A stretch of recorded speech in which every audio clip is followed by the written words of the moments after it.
Candace from BoardGameGeek. I'm here with T from Haba. We're taking a look at Finden, this colorful, puzzly looking game on the table. How's it going, T? Good. It is Finden time, and we're going to talk about Finden which is a Haba roll and write. So this is one of Haba's introductions to a roll and write title. This is part of our Family Gamers strategy line. And so this game we use dry erase player boards. It's 2 to 4 players. Actually, I'm sorry. It's 1 to 4 players because there is a solo variant, which is kind of unique for a family strategy game from Haba. But this one is 1 to 4 players. Each player has their own dry erase board and markers. And there are 2 ways to play in this game. And I think we're going to try and play a little bit in this. And so if you're watching in the chat, you can play. I'm excited. I love this game.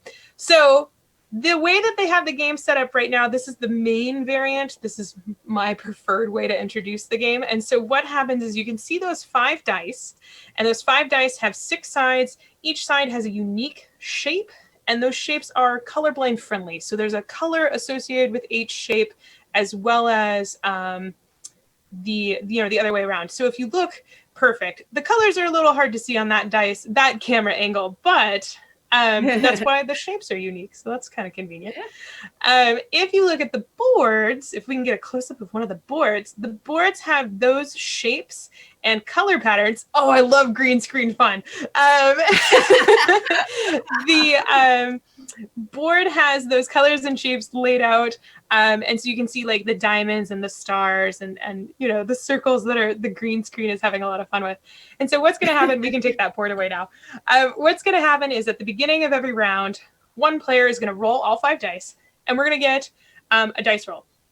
And if you have a 3 of a kind rolled, you got to re-roll. Otherwise, pairs are fine. Oh, wow. 4 of a kind. Holy smokes. That's definitely a re-roll. So we want to try and get at most just a pair or 2. I've never seen a 4 of a kind. That was very impressive. Okay, 2 pairs. This works. Okay, so now what's going to happen is everyone is going to be using these dice to try and find 5 shapes, and each shape is going to use each of these dice. So we have 2 pairs, so the pairs kind of make it easy and tricky. So we can kind of see, oh man, I don't want to have them put the board closer again because the green screen. But if you can look at the screen and try and find a polyomino that uses all 5 dice, that is one of the shapes that we see laid out there on the table. So let's see. So we're looking for 2 light blue diamonds, 2 yellow diamonds, and then 1 of the dark blue flowers. So I'm looking at the board. Oh, sorry. I was just going to say, I'm looking at the board on the bottom right, and I'm seeing on the left side, about halfway up, I see the double blue, and then I see the yellow going across, and then the dark blue going down. Did I do it? Up a little bit, Nikki, towards the top. On the left side, you'll see a double light blue on the far left column. Oh, I see it. Yeah. It's kind of like a long one with a little nubbin. Yeah. Yes. That works. That's what Yes. Okay. Or you could even swing that dark blue to be on top of that one yellow. Oh, so you have a line, right? And so you have to, the squares all have to be orthogonally adjacent. You need to be able to use your marker to outline the shape. So Nikki, if you want to outline that shape, that would be awesome. And so you're going to be doing this against the other players, and you need to find 5 unique shapes, and each shape needs to use all 5 dice. So we've already found this shape. We can no longer use this shape. And this shape will be worth, I believe, 1 point at the end of the game. You can't really see it, but the tiles in the center, they also have little numbers on them. That's how many points you get at the end of the round for that shape. So let's see if we can find another one. And I'll just mention really fast, the player boards, the way that they're set up right now, they're set up with the white border facing up. So that means that each player board is going to be unique. So no 2 player boards are the same. If they were playing on the other side, the gray border, those boards are all identical. So you can play identical, or you can play kind of asynchronous, that kind of thing. Yeah. So if you flip us back to the board we were working on, I want to try and find more shapes. This is the best and worst part of demoing this game. I see another As I one. just like stare at the screen. Let's see. So Nikki, look. Oh, I see an L. Oh, Nikki's highlighted an L. Oh, yep. That's a valid one. I found a different L, but that's okay. So now we've used the L shape. We can't use the L that I found. Okay. But that's all right, because an L is still an L, right? All right, let's see if we can find another one. And if you're playing at home, chances are you can find a shape faster than me. I found a different L that I think will work. If you look to the far right column, the double yellows, and then to the left from there, because that's a different shaped L. So yes, it's a different shaped L, so that one is valid. Yes, perfect. Cool. All right, that purple's getting in the way. I thought I found a W, but there was a purple instead. Sometimes with the W, ooh, I found a U. Perfect. Ooh, so right next to the first, oh, nope, it's 2 dark blues. Darn it. I didn't actually find it. So this would continue until one player finds 5 unique shapes on their board, and then they would grab the timer in the center and flip it. And so everyone else would have 30 seconds. That's how long that timer is until the round would end. And then at the end of the round, we would look and see who got valid shapes, and we would give everyone points for the shapes that they found. And then we would erase the boards, roll the dice again, and play another round. So we would play 5 rounds using the 5 dice, trying to find the 5 shapes. The other option is to end a round if a player has given up for the round and they don't think they can find any more shapes, they can flip the timer as well to trigger the round in. Yeah. So, which is basically me saying that's usually how I end a round, is because I give up. But I don't know if we can find another one of this sets. The 2 pairs is sometimes extra tricky. Yeah. Because I think the only... But we can just... Oh, do you see one? Oh, Nikki does. Maybe? There are other colors getting in the way. Yeah, I keep the dark... There's like too many dark blues, or a purple keeps getting in the way. I think that's it for this round. I think that's all we can find on this board. Another player board, because it's the white sides, they might have... They would have a different layout, so they might be able to find more shapes with these colors. So we would record the score. I believe, looking at the tiles in the center, the first shape we found is 1 point. The second shape we found is 1 point. And then the second shape we found is 3 points. The third shape we found is 1 point. And so we would earn a total of 5 points. So we would record on the scoreboard on the center, which is also dry erase. We put our name, maybe, BGG Internet or BGG, right? And we would get 5 points this round. And then the dry erase markers have erasers on the top. So we would erase everybody's player boards. And then we would try again. So we'd roll the dice again to try and find new shapes for 5th round. So if we can roll the dice again, we could try and find a couple other shapes. Yeah, let's do it. See if maybe... Oh, one pair. This is much easier. So when there's one pair, I find it's a little easier to find some shapes. Let's see if we can find some stuff. So we have 2 reds, which is the sunburst. We have a orange hexagon, the blue outline diamond, and then that dark blue flowery shape. And so if you look, one strategy is if you start looking... Oh, Nikki's already found one. If you start with looking for those pairs, and then kind of look for the other colors from there. Yeah. So, that's a totally valid shape. So you can see, once you get better at the game, you kind of learn which ones will get you more points. So that first shape that Nikki found, that's definitely valid. And that one is worth more points than the other option she found in that same area, which would be that one. Yeah. So I think it makes sense to go for the one that's worth more points.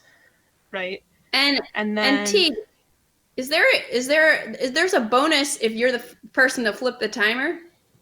Yes, you're right. So if you're the person to flip the timer, you get an extra bonus point every round. So that's cool. Technically, because we're all playing together, I don't know if we'd get the point or not, but for this example. But yeah, so that's the main one of the first ways to play this game. The other way to play this game, oh yep, I found that one. On a roll. Let's see. Yeah, and then I think that one. Need an orange. I found like a Z. So in the crook of the shape that was just drawn, that orange, if you know down there, that orange, then the red next to it, then the light blue under it, then the dark blue, and then the red blue, or the red. Nope, the red you just drew past for the second round. There you go. So that's like the Z shape, and that one's worth 3 points. You're clearly a pro. I mean, I've played enough. I know the point values of the stuff, but this game is just releasing now for Gen Con. It's one of our Gen Con releases. It's $19.99, and it's available now on the Gen Con store as well as hobbyusa.com, and it will be available at your friendly local game store very soon, if not already. So that's the main way to play. The other way to play is you use the other side of the scoreboard, and it's you don't erase the board between rounds, and you just find one shape at a time. So with that variant, you find one shape, you'll circle the shape on your quadrant of the scoreboard, and then on future rounds, you can no longer use that shape. Oh, cool. And so because you don't erase between rounds, it gets harder and harder and harder, right? Yeah. So yeah. Oh, that's pretty cool. That one, yeah, and that one's the one that you can play solo. So you can kind of compete against yourself, do different scores, and we have like a little chart that says like what your score is and like how well you did, right? Nice. Compared to the chart.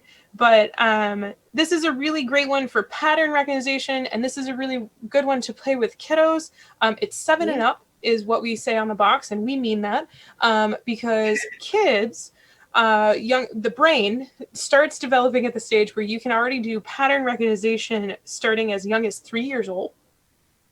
And so by the time they're 7, they have the fine motor skills, and their pattern recognition skills have already developed well enough just in life, right? Like just living life. The human brain uses pattern recognition to identify a lot of things, right? Like that's how you know that certain shapes are certain things. Like a can is a can, right? You recognize the shape. So when we play these sorts of games, that really taps into that part. And so because it's kind of just inherent, it's not inherent, well, sort of, it's built into the human brain already. Kids can really compete with adults on this one. That's cool. So yeah, I don't know if you have any kiddos in your life that you play with, but no. My nephews destroy me at pattern recognition games. So yeah.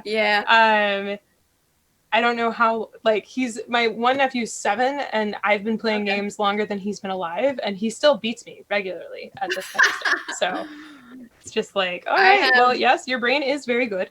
So this is a great game that works really well for families that have kiddos to play with the adults, as well as it's just fun for adults to compete with other adults on this one. So I kind of wish we could have like played a real game because it does exactly seem really fun for adults too. Yeah, well, and with this one, like I said, you kind of saw it. We both just kind of zoned in, and we were just looking for shape. Right. I'm like, all right, I see that double yellow. I see that double red. Yeah, it's super fun. Yeah. I have nieces and nephews, but they're on the opposite side of the country, so I don't get to see them that often. But could be something for me to send to them, and when I'm in Philadelphia, I could play. The other option is you could play this remote. So one of the great things with this game and being released right now is this is a game where if both players or both groups of players on either side of the camera have their own copy, you can just kind of match the dice, or if you just have one player sharing a camera that shows the dice, and roll the dice. You could still have everybody race, right? Yeah. So you could still play even with remote. And then you would just have somebody, instead of physically flipping a timer, they would say like timer or something like that. Yeah. So this is one, and honestly, it supports 1 to 4 players out of a single copy of the game, but you can play with as many people have the player board available to them. Yeah. So if we were playing with, I don't know, 3 groups of people and they each had a copy of the game, we could play up to 12 players. That's great. That's awesome. And the other variant, you can actually play with even more people because you don't need the dry erase boards, because you don't erase the boards between rounds. So that one, you could almost do as a print and play. Yeah. Cool. So, which actually is a perfect segue. We have a play along of Finden using a print and play happening at 8 p.m. Eastern tonight, 5 p.m. Pacific, as part of Gen Con events. You can find that event on the Gen Con listing if you're interested.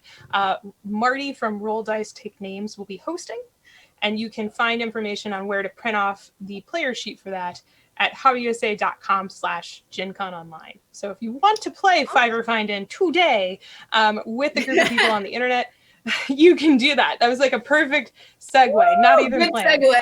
So cool. Well, thank you so much, T, for showing us Finden from Haba.